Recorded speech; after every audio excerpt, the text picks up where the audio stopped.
Les gars, je n'arrive même pas à tourner le début de cette vidéo parce que la question que je me pose là, avec ce 1-1, c'est quel est le club le plus frustré? Parce qu'en vérité, et soyons honnêtes, si vous êtes Lillois, vous n'aurez pas de mal, je pense, à le concéder. Marseille était meilleur dans ce match-là et on va en parler parce qu'il y a réellement eu un nouvel OM. Il y a un nouvel OM depuis ce match-là contre Brest. Tactiquement, ça a changé. Un OM avec des intentions très très bonnes. J'ai trouvé certains Marseillais aujourd'hui vraiment vraiment excellents. D'ailleurs, Gouiri, j'ai vu ça juste avant de tourner, 100% de passes réussies pour un avant-centre. Ouais, qui a le plus de frustration ici? Est-ce que c'est Marseille? Parce qu'en vérité, tu mènes 1-0, tu dois gagner ce match-là. Rouli fait une erreur monumentale. Alors, je sais que les Marseillais vont pas lui jeter la pierre, machin ou quoi, parce qu'elle a été très, très importante, notamment en début de saison. Mais je pense sincèrement que si Rouli ne fait pas cette erreur, Marseille remporte ce match-là 1-0. Et il n'y a pas grand-chose à dire. Il y a eu 5 tirs pour les Lillois dans ce match-là, 2 coups francs, un corner, l'erreur de Rouli et un contre. C'est ça les 5 tirs de Lille. On va en parler tranquillement. Donc, est-ce que la frustration, elle est plus côté marseillaise ou en vérité plus côté lilloise? Parce que, ben, les gars, soyons clairs. Le classement de Ligue 1, donc qui est dans une autre dimension. Marseille est en ballottage favorable pour être qualifié en Ligue des Champions directement. Parce qu'il faut le dire, il reste 2 matchs, OK? Alors, est-ce que de tête j'ai le match ici? Marseille, je crois que c'est Le Havre et je pense, Montpellier? Non, pas Montpellier, j'avoue comme ça j'ai oublié. Ah oui, Rennes, je crois que c'est Rennes. Monaco, ça doit être, Lyon et Lens, voilà. Nice, bon en vrai je gâchais plus, vous avez compris l'idée. Mais Marseille a son destin entre ses mains. Peut-être que ce soir, en fait, il y a une frustration marseillaise logique, vous me dites de toute façon en commentaire les gars, mais je pense que la frustration elle est bien côté lilloise parce que eux, ils n'ont plus vraiment leur destin entre leurs mains. Ouais, techniquement la quatrième place, c'est dans leurs mains. Il faut quand même chercher un goal average de +4 de différence, par rapport à Nice qui affronte, Rennes à l'extérieur quand même. Attention, Horizon Park qui reçoit bien, le Nice-Brest ici. C'est super, super intense, Lyon malheureusement avec leur défaite là, je pense c'est un peu terminé pour eux. Donc voilà, les gars, on va quand même parler de ce match-là. J'espère vraiment que vous allez bien. Fin de cette 32e journée de Ligue 1. Ouais, aujourd'hui, on va quand même sur cette dynamique-là. Allez, je sais pas combien de pourcentage, encore une fois, vous me dites, je sais que quand on est supporter de son club, on est généralement plus mesuré. Voilà, moi évidemment, je ne suis pas supporter, je vois ça de loin. À l'instant T, si je parle de Lille et de Marseille, je suis dans l'optique de me dire, Marseille sera en Ligue des Champions. Allez, je sais pas combien de pourcentage, mais j'ai un bon 80% de chance de voir Marseille en Ligue des Champions s'ils remportent, notamment leur prochain match. Par contre, pour Lille, je suis un peu plus pessimiste, à moins que Nice se fasse un faux pas à Rennes, ce qui est peut-être possible, même si Rennes ne joue plus. Mais voilà, les gars, match, oui, comme je l'ai dit, en vrai, qui était maîtrisé de la part de Marseille. Je vais pas dire que j'ai été déçu particulièrement de la performance du LOSC, parce que bon, on sait que le LOSC, c'est aussi une bonne défense, même si Diakité a fait son absence, ça fait du mal aujourd'hui. Un gardien de haut niveau. Mais l'OM a été très très bon dans son intensité, dans sa pression globale. Sur les actions qu'ils ont mis, je vais vous montrer ça en image évidemment. Bon, quand même, soyons clairs, sur une chose, en première période, il y a quasiment rien eu, hein. Il y avait vraiment, très, très peu de choses. Voilà, je pense qu'il y avait quoi? Oui, 2 tirs côté marseillais, un seul tir, côté, lillois, mais au-delà des tirs ou non, Marseille a quand même eu les situations. Lille, il y a juste eu un coup franc. Je pense que c'était aussi un match où il y avait ce peur, cette peur, ce stress naturel. Les gars, c'est les 3 derniers matchs, chaque but va peser, chaque point perdu va être crucial. Sur ce match-là, il y avait peut-être plus, à perdre côté lillois parce qu'en vérité, même si Lille avait gagné ce match-là, bon, l'OM aurait été à 58 points. Ils auraient été 4e à la fin de cette journée-là, mais toujours le destin entre les mains pour même passer devant Monaco avec la différence de but, ça aurait été possible. Ouais, donc c'est peut-être Lille, hein, qui a plus, perdu aujourd'hui. Mais la pression de l'OM a été bonne. Lille n'a pas du tout pu, ni, transitionner, ni contrer, pas beaucoup de possibilités et il y a eu, certaines séquences, là je vous prends notamment une des rares, séquences de jeu qu'il a eu, pour, la première période côté, marseillais. Højbjerg qui a été, plutôt bon. La seconde période a été marquée, par un très, très bon Rabiot, j'ai trouvé et Gouiri. Luis Enrique a un peu porté, préjudice, je pense, à l'OM. Un Luis Enrique peut-être un peu plus en forme. L'OM met un deuxième but, ça me semble pas trop choquant. Donc ici, il y a un très bon ballon, hein, qui va être trouvé sur le côté droit. Bon, ce genre de passe qui casse un petit peu le bloc, lillois. Vous voyez ici avec cette passe d'Højbjerg, il va avoir, toute une pression, lilloise qui va être vaincue et du coup, ça va permettre, pardon, aux Marseillais de chercher, voilà, ce genre d'espace où ils ont été bien. Tu sens quand même que alors, je sais pas qu'est-ce qu'ils ont fait à Rome, machin ou quoi. Mais par contre, et je pense que les supporters marseillais seront vraiment d'accord avec moi sur ça, l'OM est beaucoup, beaucoup, beaucoup mieux organisé, beaucoup plus structuré et équilibré par rapport à ce qu'on a vu. Enfin, il faut le dire. Alors aujourd'hui, ils prennent un but. Bon, regardez le but, s'il vous plaît. Euh, le but également qu'ils prennent face à Brest, c'est sur coup de pied arrêté, mais face à Brest, bon, ils n'ont pas grand-chose, hein. Il n'y a pas beaucoup de situations pour Brest dans ce match-là. Ne vous fiez pas à l'XG ici, parce que tous les XG de Brest, c'était sur une seule action à la 20e minute de jeu. Voilà, 25e, 25e ici, voilà. Marseille n'est pas trop en danger en ce moment, depuis ce match-là. Et ça, c'est différent. Ça a changé. Alors, ok, la présence de Balerdi fait du bien, mais ça reste un OM vulnérable en profondeur. Mais c'est simplement que la structure globale est meilleure, que les offensifs aussi fassent les efforts. Greenwood défend beaucoup plus qu'avant, hein. Vraiment, je pense que aucun Marseillais sera contre cet avis-là, réellement. Et ça se voit. Et ouais, surtout, c'est assez intelligent, ça joue rapidement, c'est assez fluide.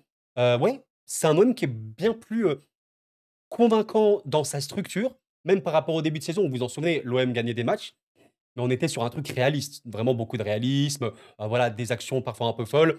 Ça subissait quand même beaucoup.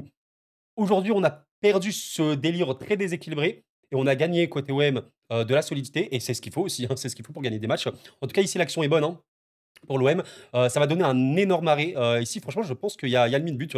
Si, allez, peut-être, si tu tentes, allez, la passe en retrait, pourquoi pas. Bon, en vrai, tu peux totalement tirer à ce moment-là. Je ne sais même pas si Murillo, il a déjà marqué avec l'OM, je pense. Mais ouais, en vrai, tu peux tirer. Je pense que la passe en retrait, après coup, c'est toujours facile de parler.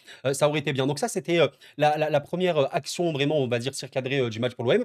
Il y en a eu une autre juste après une vraie sortie de balle, parce que Lille essayait quand même d'avoir un sort de bloc médian où ils empêchaient un petit peu l'OM de ressortir. Mais la vérité, c'est que l'OM est bien ressorti. Bon, ici, il y a un sort de contrôle un peu chelou de Luis Enrique, mais ça passe.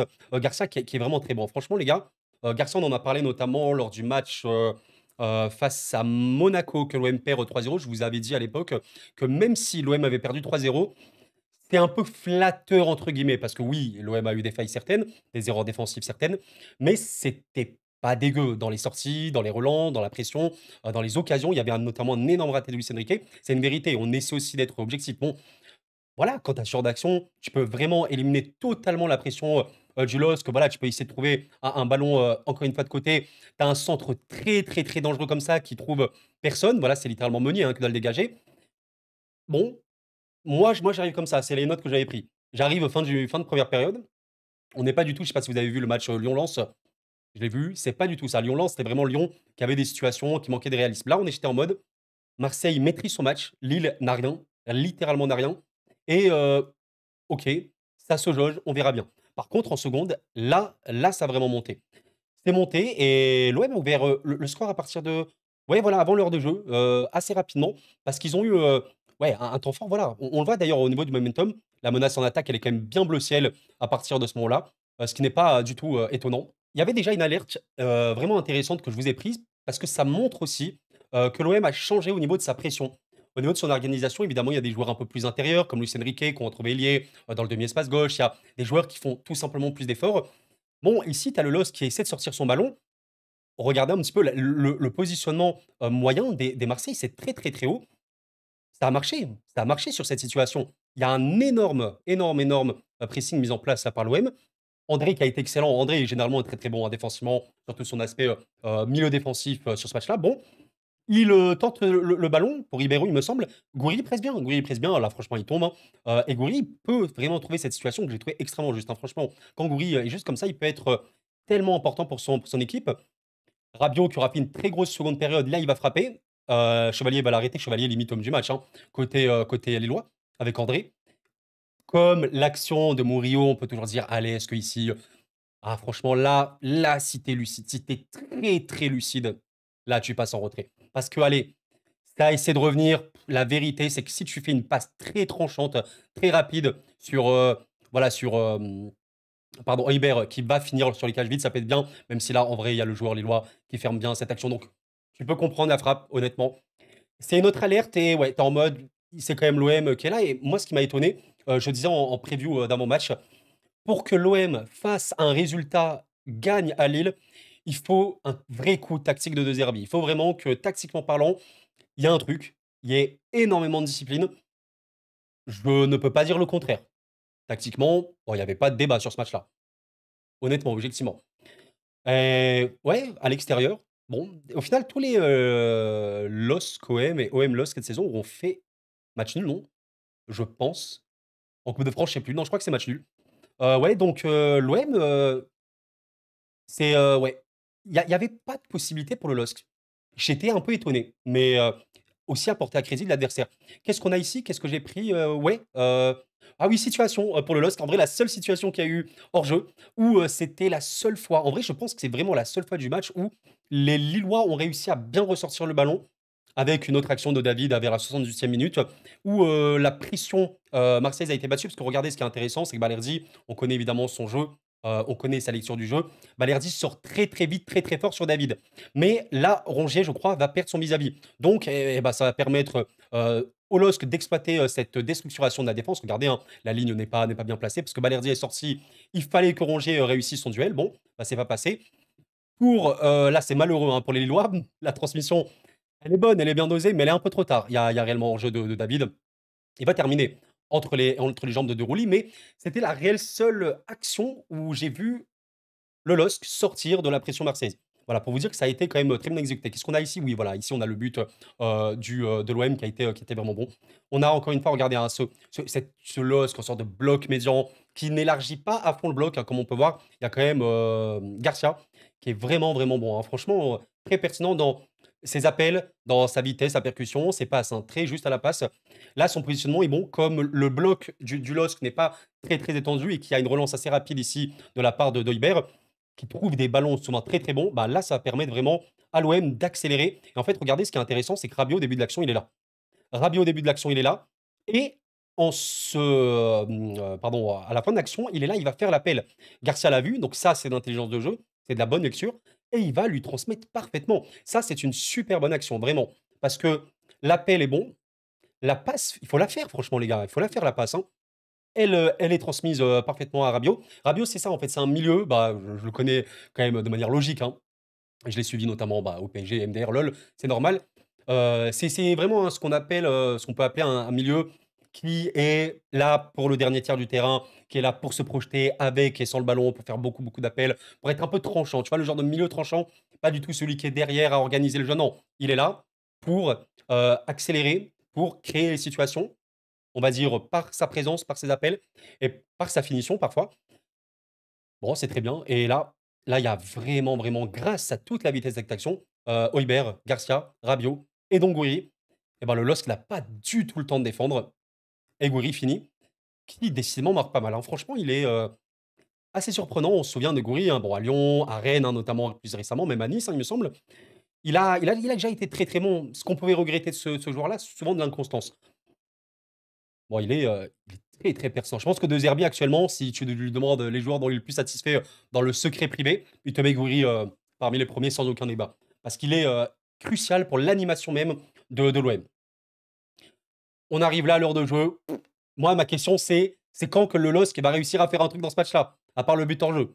Tu vois un petit peu. Donc c'est ouais, faudrait, n'hésitez pas à me donner des explications, hein, si vous êtes, lillois, si jamais. On sait qu'il y a des absences, mais ça a été le cas toute la saison, notamment Santos et Grosba qui est blessé depuis très longtemps. Donc, dans l'absolu, il y avait quand même des joueurs OK, OK, OK, donc bravo, hein, voilà. Chevalier qui était pas loin, hein, Chevalier qui était pas loin, mais là, il croise assez bien, et Chevalier ne peut rien faire, qui a quand même été assez irréprochable dans ce match-là, globalement. Ah ouais, je vous ai trouvé cette séquence parce que je vous ai parlé de la pression de l'OM, qui est meilleure, hein, ces derniers temps.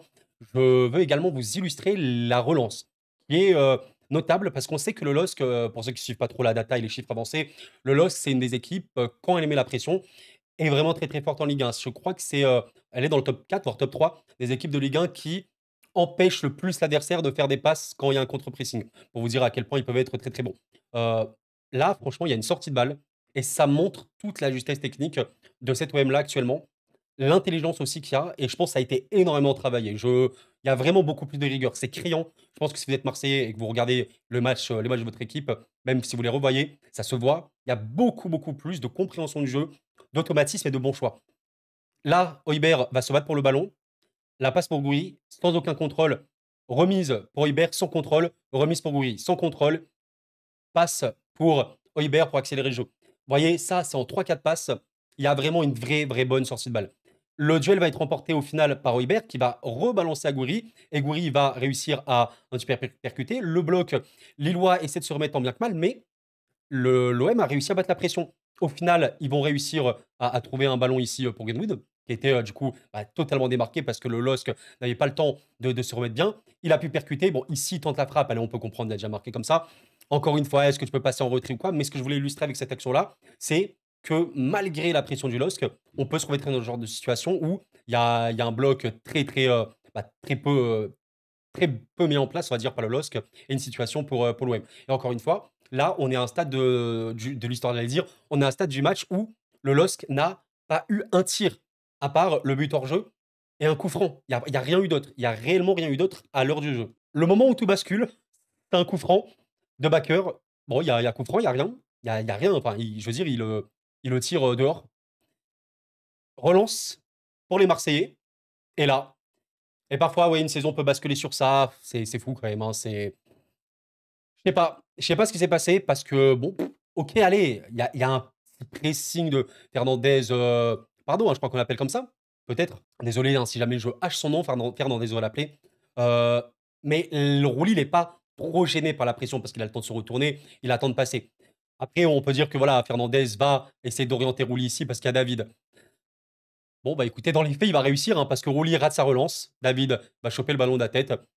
Fernandez va tirer et il va marquer. Voilà, littéralement. Ça, les gars, quand la seule action du LOSC, c'est ça, et que tu marques sur ça, je pense, franchement, voilà, si t'es Marseillais, c'est pour ça que je peux parler de frustration, tu peux être frustré parce que tu fais un match tactiquement, dans l'intensité, dans les intentions, qui est quasiment parfait. Il n'y a pas grand-chose à dire.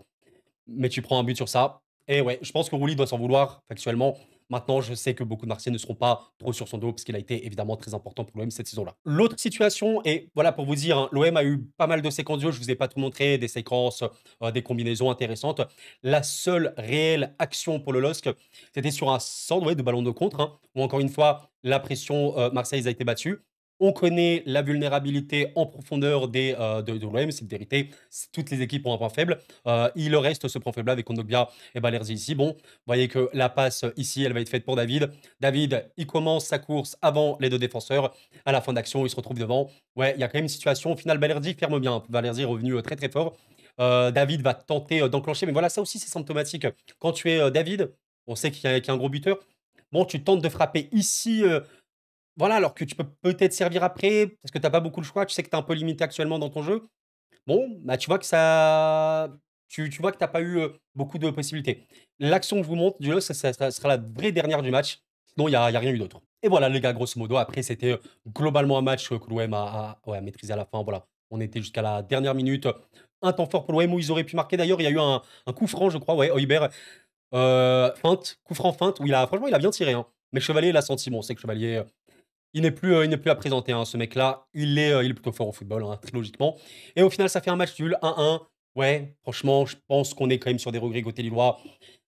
Force aux Lillois, mais là, faut espérer. En fait, c'est un peu ton destin. Qui a son destin entre ses pieds? L'OM a 100% son destin entre ses pieds. C'est pour ça que je suis en mode, ils vont se qualifier en Ligue des Champions normalement. Ils ont été deuxième quasiment toute la saison, troisième à un moment. Monaco. Alors, en fait, ce qui est compliqué, c'est que Monaco, pour moi, est dans un ballottage favorable. Mais les équipes qu'ils affrontent, ils sont censés leur poser problème. Lyon, et Lyon, on verra. Lyon, qui mentalement a pris un sale coup. Et Lens, ouais, je sais pas. Monaco peut totalement le faire, hein. Avec 58 points, de toute façon, ils sont très très bien. Au final, Nice, qu'est-ce qu'on a pour Nice hein? On a ouais, Rennes, donc ça, ok, ça peut être un peu dur. Brest, dernière journée, bon, ok, ça peut le faire, surtout que Brest ne joue plus rien. Et qu'est-ce qu'on a côté, ouais, côté Lille, rapidement. Côté Lille, je regarde ça rapidement. Ok, un petit déplacement à Brest, réception de Reims, bon. Brest, peut-être que tu peux lâcher des points, mais grosso modo, tu peux remporter les 6 points. J'allais dire sans trop de difficulté. Tu peux avoir des difficultés, mais voilà, tu peux le faire. Et concernant Strasbourg, je pense qu'ils ont ouais, Angers et Le Havre. Ouais, attention quand même, le maintien. On sait que les équipes qui jouent le maintien, ça peut vraiment poser des problèmes, hein. Le Havre a gagné pas mal de matchs ces derniers temps. Ok, ok, ok. Bon, écoutez, les gars, en tout cas, merci d'avoir vraiment regardé cette vidéo. Pensez au like, c'est le meilleur moyen de me soutenir gratuit à 100%. Je vous remercie. Qu'est-ce que vous en pensez? Ouais, écoutez, ça va être très très serré jusqu'au bout, mais on peut imaginer. Je pense qu'en vrai, si l'OM remporte son prochain match avec 62, est-ce qu'ils sont qualifiés d'office en LDC? Je calcule un petit peu, mais ok, peut-être pas d'office. Peut-être tout va jouer vraiment la dernière journée, mais en fonction. Par exemple, si Nice ne gagne pas, Ouais, si Nice fait match nul et si Monaco ne gagne pas ouais, non, en fait, on peut imaginer, Marseille et Monaco même, les 2 qualifiés en Ligue des Champions dès l'année prochaine, dès la semaine prochaine. Bah, en fait, il suffit que Marseille et Monaco gagnent et que Nice, Lille, Strasbourg ne gagnent pas et normalement, on aura, Marseille et Monaco, du coup, avec le PSG en Ligue des Champions. Vous me dites tout ça en commentaire, on suivra ça jusqu'au bout de toute façon pour, toutes ces équipes-là. La course au maintien aussi s'annonce très, très folle. Vous me faites un petit peu mon retour sur tout ça les amis. Merci d'avoir suivi la vidéo, c'était cool, prenez soin de vous et la paix sur vous.